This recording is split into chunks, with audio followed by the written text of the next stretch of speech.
A conversar con Iván Lanegra, el secretario general de la Asociación Civil Transparencia. ¿Cómo está? Bienvenido, muy buenos días. ¿Cómo están? Pues muchas gracias por la invitación. No, usted las gracias por acompañarnos. Coméntenos cuál es la garantía que nos brindan los observadores en cada proceso electoral. En la Ley Orgánica de Elecciones, dentro de las garantías de proceso, se incluyen varios mecanismos y uno de ellos, desde luego, es la observación electoral, una forma de colaborar con el proceso, siguiendo las incidencias del mismo, reportando eventuales situaciones o incidencias que pudieran afectar el proceso y de esta manera brindar, de un lado, fuentes de información independientes, pero también de otro, colaborar con el propio sistema, estableciendo recomendaciones o sugerencias de mejoras que pueden hacer que el proceso pues vaya incrementando su calidad progresivamente. Y este es un tema no nuevo, ¿no? Que se lleva a cabo ya hace mucho tiempo en el Perú y que involucra tanto organismos internacionales como también organizaciones nacionales, como es el caso de Transparencia. Efectivamente. Coméntenos sobre la cantidad de observadores que hemos tenido en nuestro país, cómo estos son acreditados y básicamente cuál es su labor durante el proceso.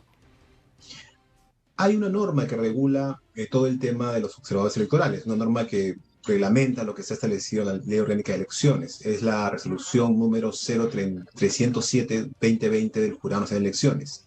Y esta norma establece un procedimiento para la acreditación, procedimiento que se puede iniciar desde pues, el inicio del proceso electoral, de su convocatoria, hasta 15 días antes de la elección, ¿no? Entonces ese es un proceso que nos permite a todos los que van a hacer observación poder inscribirnos, acreditar nuestra formación, capacitación, nuestros recursos para poder hacer el trabajo.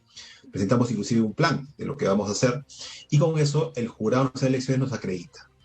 Hay para esta elección, que ya está por terminar prácticamente todo el proceso, 23 organizaciones internacionales acreditadas como observadores y también 2 nacionales, ¿no? Una universidad y Transparencia, son las 2 que están registradas. Y a su vez, cada una de ellas tiene equipos, ¿no? Por ejemplo, Transparencia movilizó en esta segunda vuelta 1.400 observadores, ¿no?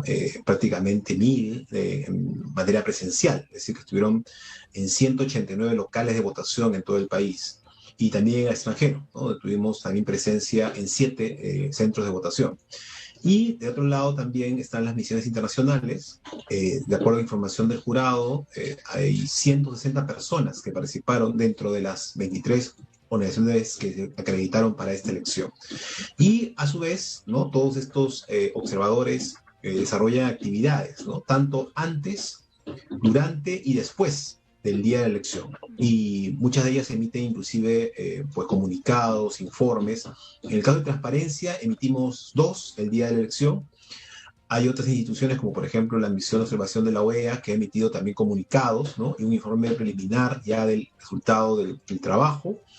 Y creo que hay cierta coincidencia, ¿no? Muy importante en algunos temas, ¿no? Creo que el más relevante de todos, sin duda, es que todos han señalado que hemos tenido una elección dentro de los estándares normales, que será una elección legítima, ¿no? Que no ha habido ningún tipo de indicio de situación que pudiera afectar pues, la voluntad popular. Y de hecho, se ha felicitado el trabajo de las autoridades electorales para el desarrollo, organización de esta elección, además en un contexto difícil, ¿no? Como es el de la pandemia, que ha implicado desafíos logísticos muy grandes. Bien, efectivamente ustedes desde la Asociación Civil Transparencia también han sostenido algunas reuniones con la misión de observación de la OEA. ¿Cuáles han sido sus impresiones del proceso electoral?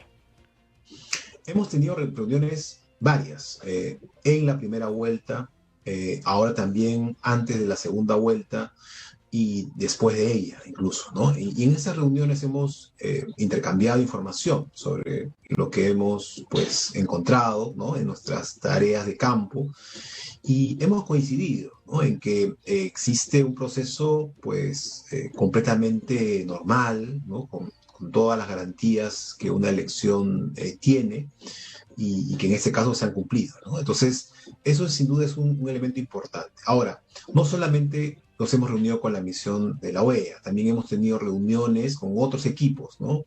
Gracias al Jurado de Elecciones, por ejemplo, hemos participado en jornadas con otros observadores internacionales. Y también, en nuestro caso, hemos tenido conversaciones, intercambios de información con la misión de expertos de la Unión Europea. Entonces, es un trabajo que es muy importante, de mantener líneas de comunicación e intercambio de información en el contexto de la observación electoral. Claro, señor Iván, el proceso electoral tiene tantos filtros, tiene la participación de observadores internacionales, de la Fiscalía de Prevención del Delito, fiscalizadores del Jurado Nacional de Elecciones, también tiene a la Defensoría del Pueblo, a los propios trabajadores de la Oficina Nacional de Procesos Electorales. Entonces, esas acusaciones, rumores de fraude electoral, finalmente caen en saco roto. Bueno, permítame reiterar algo que ya hemos señalado en distintos medios, ¿no? No hay indicio alguno de un fraude, entendido como una situación sistemática, generalizada, de vulneración de la voluntad popular. Eso no existe. Creo que hay una coincidencia muy grande en todos los observadores y que también se ha reforzado con informes de entidades serias, ¿no? Que han hecho análisis de esta misma información con mucho detalle y han llegado a una conclusión similar, ¿no? Los estándares de la elección son similares a las otras elecciones. Entonces estamos frente a una elección que se ha llevado con normalidad.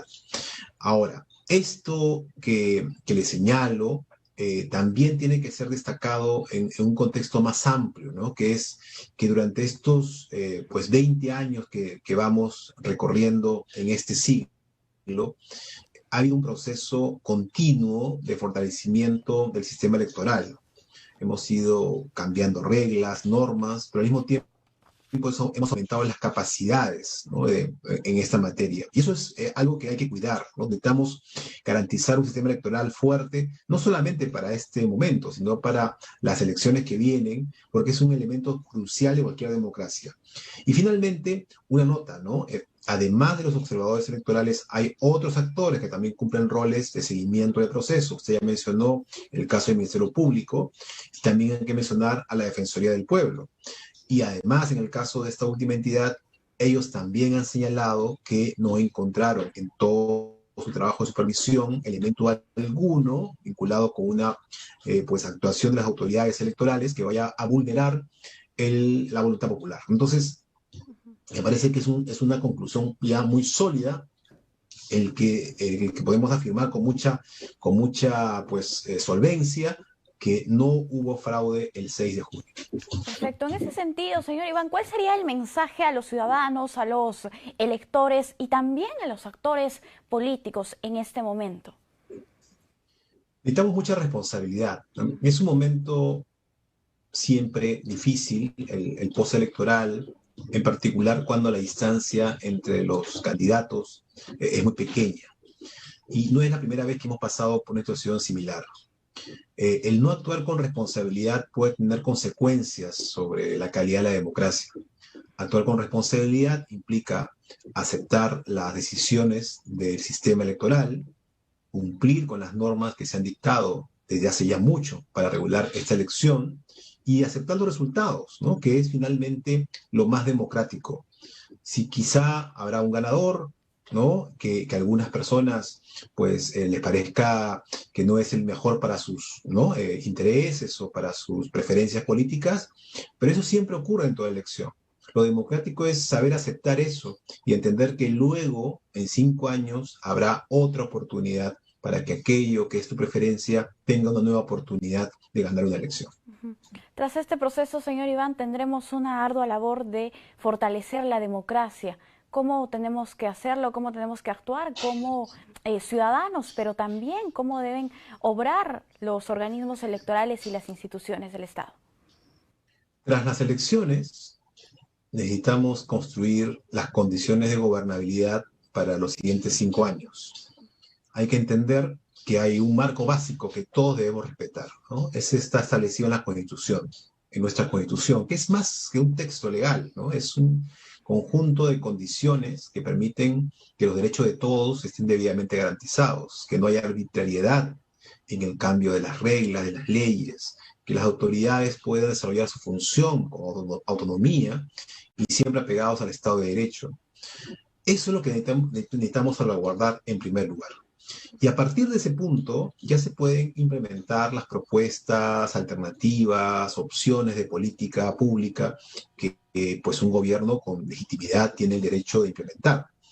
Pero sobre esa base mínima, ¿no? La base mínima es el de un comportamiento democrático. Ahí creo que hay una oportunidad muy grande de construir lazos de colaboración, de cooperación, para sostener ese elemento mínimo y de esa manera también estar muy atentos, muy alertas cuando haya algún intento, ¿no? Pues algún peligro, algún riesgo de afectar esos elementos mínimos de la democracia.